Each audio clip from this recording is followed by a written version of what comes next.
Assalamualaikum warahmatullahi wabarakatuh. Halo semuanya.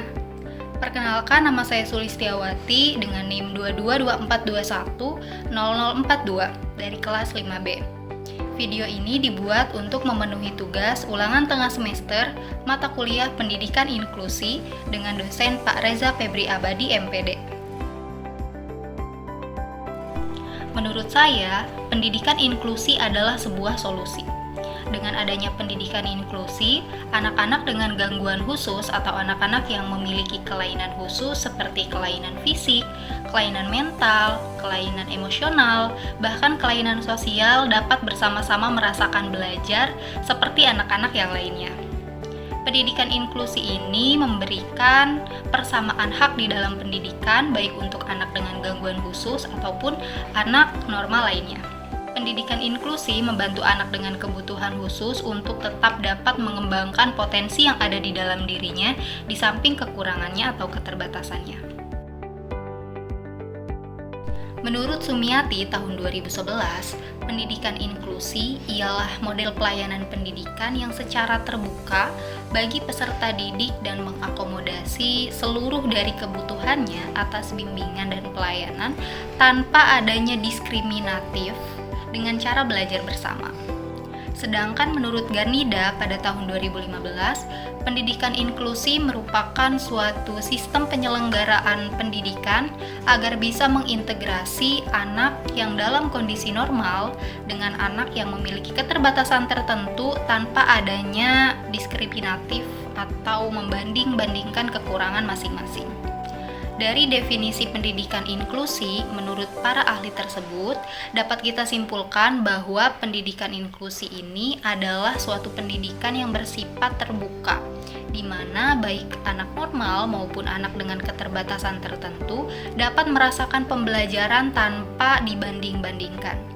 Pendidikan inklusi menyajikan pembelajaran yang dapat disesuaikan dengan kebutuhan anak berkebutuhan khusus, tanpa adanya diskriminatif dengan anak lainnya. Tunanetra dalam Kamus Besar Bahasa Indonesia berasal dari kata tuna yang berarti rusak dan netra yang berarti penglihatan.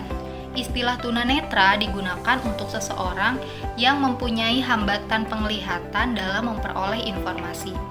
Dalam melakukan kegiatan atau dalam berkomunikasi baik dengan lingkungan sekitar atau dengan orang lain, biasanya orang yang memiliki gangguan penglihatan atau tunanetra ini menggunakan indera non-visual lainnya, seperti indera pendengaran, indera peraba, indera pembau, dan indera pengecap.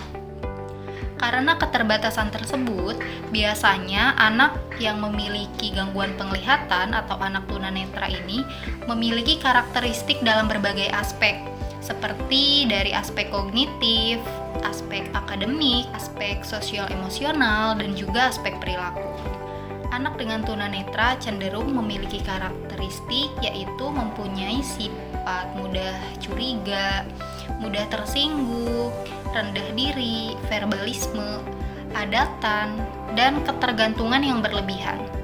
Sikap tersebut dipandang dapat mempengaruhi sosialisasi dan adaptasinya di lingkungan sekitar seperti di rumah, di sekolah, dan juga di masyarakat. Pada aspek pendidikan, anak tunanetra ini membutuhkan pembelajaran dan informasi sebanyak-banyaknya melalui indera non-visualnya.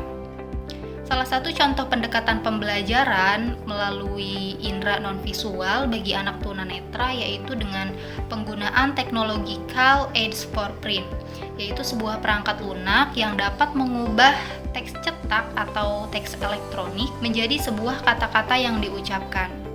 Jadi, indera yang dipakai yaitu indera pendengaran, bukan penglihatan. Tunarungu artinya rusak pendengaran, dianggap lebih sopan dan juga lebih formal, sedangkan tuli adalah tidak dapat mendengar. Pada tunarungu, ada kategori atau klasifikasi mulai dari tunarungu rendah, sedang, hingga berat. Untuk tunarungu rendah atau sedang itu masih bisa menggunakan alat bantu pendengaran, sedangkan untuk penderita tuli itu sudah tidak dapat menggunakan alat bantu pendengaran. Namun, pandangan lain juga menyebutkan bahwa tunarungu dan tuli itu memiliki perbedaan hanya pada istilah saja. Untuk tunarungu adalah istilah yang digunakan di dalam dunia medis untuk menggambarkan sebuah keterbatasan fungsi, sedangkan tuli itu adalah istilah budaya atau cara berkomunikasi yang berbeda.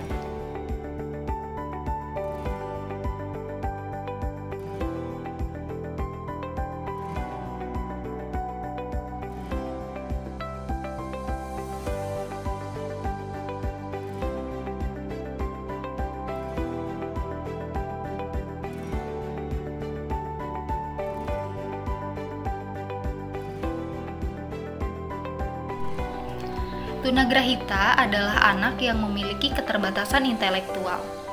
Sebagai seorang calon pendidik, upaya yang akan saya lakukan untuk membantu anak tunagrahita di sekolah inklusi yaitu yang pertama dengan penyesuaian metode pembelajaran yang khusus dan juga sesuai, di mana menekankan pada pengalaman secara langsung. Saya juga akan menggunakan alat bantu pembelajaran yang sesuai dan juga teknologi yang adaptif untuk membantu pemahaman anak tunagrahita. Saya akan bekerja sama dengan para orang tua dari anak tunagrahita agar dapat memahami kebutuhan belajar anak tunagrahita secara lebih baik dan juga untuk berbagi informasi mengenai kemajuan belajarnya. Selain itu, saya juga akan menciptakan kondisi kelas yang inklusi dan juga tetap melakukan evaluasi kesesuaian pembelajaran dengan kebutuhan anak tunagrahita. Cara saya dalam membantu mahasiswa tunadaksa apabila ada di kampus saya, yaitu yang pertama dengan cara menjalin komunikasi yang baik. Dengan komunikasi yang baik, mahasiswa tunadaksa tersebut akan merasa nyaman dan tidak merasa terasingkan. Lalu yang kedua, saya akan menawarkan bantuan berupa mobilitas seperti membawakan barang-barangnya ketika ia merasa kesulitan, atau membantunya ke jalur khusus atau jalur yang ramah tunadaksa. Dalam berkomunikasi juga, saya akan menggunakan bahasa tubuh yang tidak menyinggung. Tunalaras adalah anak yang memiliki gangguan, hambatan, atau kelainan dalam hal mengontrol emosi dan juga perilaku, sehingga kurang mampu mematuhi sikap, norma, atau nilai sosial yang berlaku di lingkungan masyarakat. Menurut Sunardi pada 1995, tunalaras ini diklasifikasikan ke dalam dua kelompok, yaitu yang pertama ada psikiatris dan yang kedua ada behavioristik. Berdasarkan klasifikasi psikiatris, meliputi neurosis, psikoneurosis, gangguan perilaku kepribadian yaitu penyimpangan perilaku yang ditandai dengan konflik emosi dan juga kecemasan. Pada tingkat berat meliputi psikosis, yaitu adanya penyimpangan perilaku normal dalam hal berpikir dan juga bertindak. Lalu ada skizofrenia, di mana skizofrenia ini adalah gangguan jiwa yang ditandai dengan adanya distorsi pikiran, perilaku aneh, dan juga emosi yang aneh. Dan yang terakhir ada autisme, yaitu gangguan jiwa tingkat berat yang ditandai dengan isolasi diri secara berlebihan, perilaku aneh, hingga keterlambatan perkembangan. Selanjutnya, dari segi klasifikasi behavioristik, terdiri dari yang pertama, conduct disorder, di mana conduct disorder ini adalah kondisi di mana seseorang memiliki ketidakmampuan mengendalikan diri, seperti adanya perilaku menyerang, menentang, dan mudah terganggu perhatiannya. Yang kedua yaitu socialis aggression, di mana socialis aggression ini adalah perilaku menyimpang yang dilakukan secara berkelompok, seperti mencuri secara berkelompok, dan juga bergaul serta setia kepada anak-anak yang nakal. Yang ketiga, anxiety withdrawal, yaitu perilaku yang berkaitan dengan kepribadian seperti rasa cemas, takut, sangat pemalu, dan tidak berteman. Serta yang terakhir yaitu immaturity, yang mana immaturity adalah sikap kurang dewasa, mudah melamun, pasif, dan juga sulit memperhatikan lingkungan di sekitarnya. Jika saya menjadi pemegang kebijakan di kampus, saya akan menjadikan kampus lebih inklusif, mulai dari kebijakan, praktik pembelajaran, serta fasilitas yang mendukung untuk memastikan semua mahasiswa termasuk penyandang disabilitas dapat merasakan akses yang sama dan juga setara dengan mahasiswa yang lainnya.